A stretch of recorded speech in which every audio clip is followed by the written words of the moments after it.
Bonsoir à tous et bienvenue dans l'entretien du jour. Aujourd'hui, nous allons parler de la technologie en Afrique. Certes, c'est une solution, mais elle profite à qui?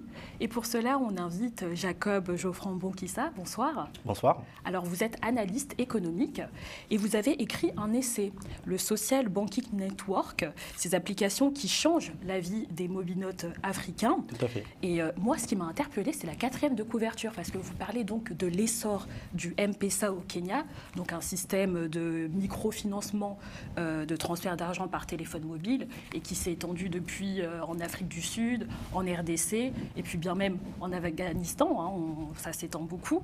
Et vous avez donc dit que les technologies associées au mobile en Afrique sont produit une nouvelle génération donc de mobile dealer. Et moi, j'aimerais savoir, je pense que même pour nos téléspectateurs, qu'est-ce que c'est un mobile dealer? Très bien, merci justement de votre invitation. Alors, j'ai utilisé un néologisme pour décrire justement ces start-upers, ces pure players de l'Internet, ces entrepreneurs qui justement testent plusieurs business models et qui peu à peu justement frôlent le succès. C'est donc un néologisme que j'ai utilisé à dessein pour décrire et rendre hommage en quelque sorte effectivement à ces start-upers. Et pourquoi elles changent la vie donc des mobinotes africains? Je pense que mobinotes, donc c'est des personnes qui utilisent des téléphones mobiles, enfin des téléphones Voilà, c'est portables. effectivement les utilisateurs des technologies associées au mobile, au digital. Et donc on dit mobinote à la différence justement d'internautes qui, de manière beaucoup plus large, justement décrit les utilisateurs d'Internet. Oui. Oui, pour savoir un peu de quoi on parle. Et tout à fait. Pourquoi en fait elles vont changer la vie des Africains?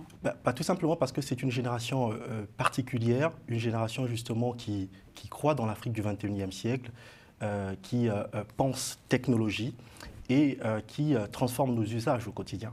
Donc c'est une génération qui est à l'avant-garde de la transformation socio-économique par la tech du continent. Et ce financement, ce projet, en fait, il profite à qui? Est-ce que en créant ce marché-là, qu'est-ce qui rentre en fait? Comment on en profite? Alors on en profite justement parce que derrière cette transformation, il y a un nouveau marché marché de l'emploi déjà. Il y a aussi une rentabilité à attendre justement de ces startups, de ces entreprises. Rentabilité du point de vue notamment de l'État avec la part justement de l'impôt que l'on peut lever justement auprès de ces entreprises. Et puis il y a, comme je vous l'ai indiqué, au niveau sociétal, la transformation dans les usages au quotidien justement. C'est beaucoup de transferts au niveau, il y a beaucoup d'applications de transfert d'argent, de services financiers. Oui. Il n'y a pas d'autres structures, comme là le M-Pesa, c'est beaucoup de transfert d'argent. Il y a bien même d'autres applications en Afrique qui concernent donc le financement, mais au niveau social ou même dans le domaine culturel, il n'y a pas d'autres voies?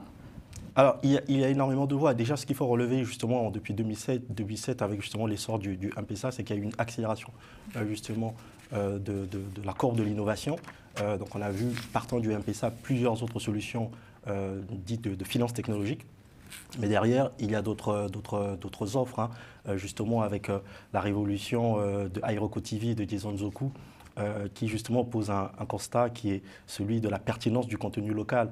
Il y a justement plusieurs plateformes internationales qui uploadent un certain nombre de contenus qui sont intéressants, mais le constat que l'on fait justement avec Airoko TV, c'est que justement le contenu développé par les Africains en Afrique convient souvent mieux à notre marché. Et donc c'est ça, cette réalité.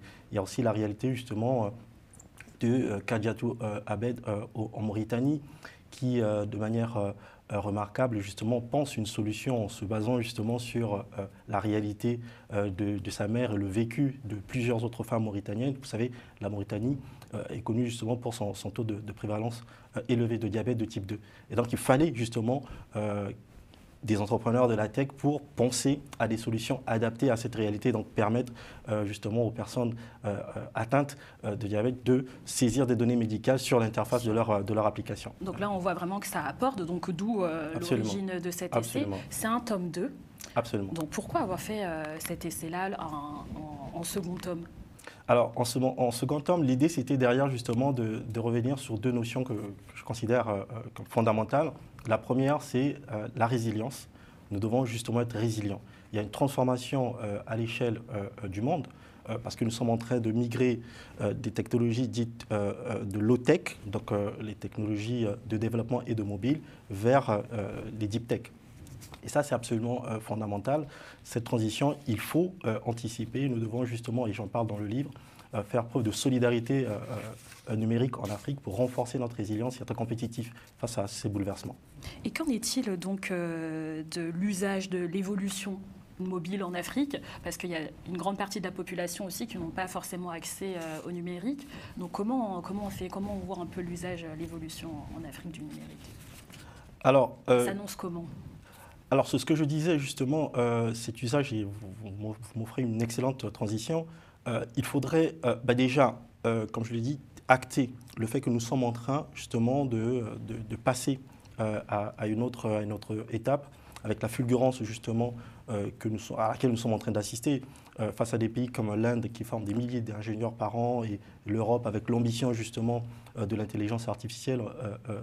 On voit justement comment ici Xavier Niel est à la pointe effectivement de ce mouvement avec QTICE, ce laboratoire scientifique qui pose aujourd'hui, si vous voulez, l'enjeu de la gratuité de l'accès à l'intelligence artificielle. Et donc pour cela, elle peut s'appliquer sur le continent africain? Elle peut s'appliquer justement au continent africain, à condition que nous puissions relever 3 défis. En fait, il faut 3 facteurs majeurs. Déjà, il faut former, donc il faut des compétences, et il faut un marché, un environnement de marché, un environnement scientifique, et puis il faut des financements. Donc il faut justement un plan de solidarité numérique pour justement renforcer la résilience du continent face à ces bouleversements qui viennent. Et vous ne pensez pas que c'est un effet de mode? Enfin là, en ce moment, on voit beaucoup d'Africains qui créent beaucoup d'applications. À long terme, vous voyez vraiment l'intérêt? Ça pourrait être une transformation assez durable ou vraiment un effet de mode? Tout le monde crée des applications et puis on n'en parle plus. Tout à fait. Moi, je suis de ceux qui croient effectivement que c'est une transformation qui est structurelle. Donc il y a forcément une part d'effet de mode, il faut le dire. Mais je pense que c'est très sain, qu'il nous faut nous inscrire de toute façon résolument dans la nécessité de suivre les évolutions qui en cours actuellement, avec la fulgurance et la transformation qui est vertigineuse. Donc oui, il y a un effet de mode, mais qui me semble-t-il est très sain pour le continent. Ouais. Et comment on fait pour avoir accès au financement si on veut être un mobile dealer? Alors moi je vois au moins trois possibilités. Hein. La nécessité, forcément, c'est de la responsabilité des pouvoirs publics. Il faut un certain nombre d'ajustements au niveau bancaire et financier pour que finalement nous ayons un secteur bancaire et financier qui soit plus expansif dans l'octroi du crédit. Ce que l'on constate aujourd'hui, c'est que nous avons un secteur bancaire et financier qui est rétif dans l'octroi du crédit, et ça, c'est absolument regrettable. Donc il nous faut des ajustements au niveau bancaire et financier pour que finalement, il faut dire les choses, nous avons un argent qui coûte trop cher. Et donc, les entrepreneurs du réel, les entrepreneurs de la tech ne peuvent pas justement accéder au financement dans ces conditions-là. Donc, ça, c'est en tout cas le premier modèle de financement. Le second modèle de financement, là, une fois de plus, la responsabilité des pouvoirs publics, c'est d'être, beaucoup plus tactile, si je puis m'exprimer ainsi, beaucoup plus fin dans la négociation avec les grands groupes internationaux.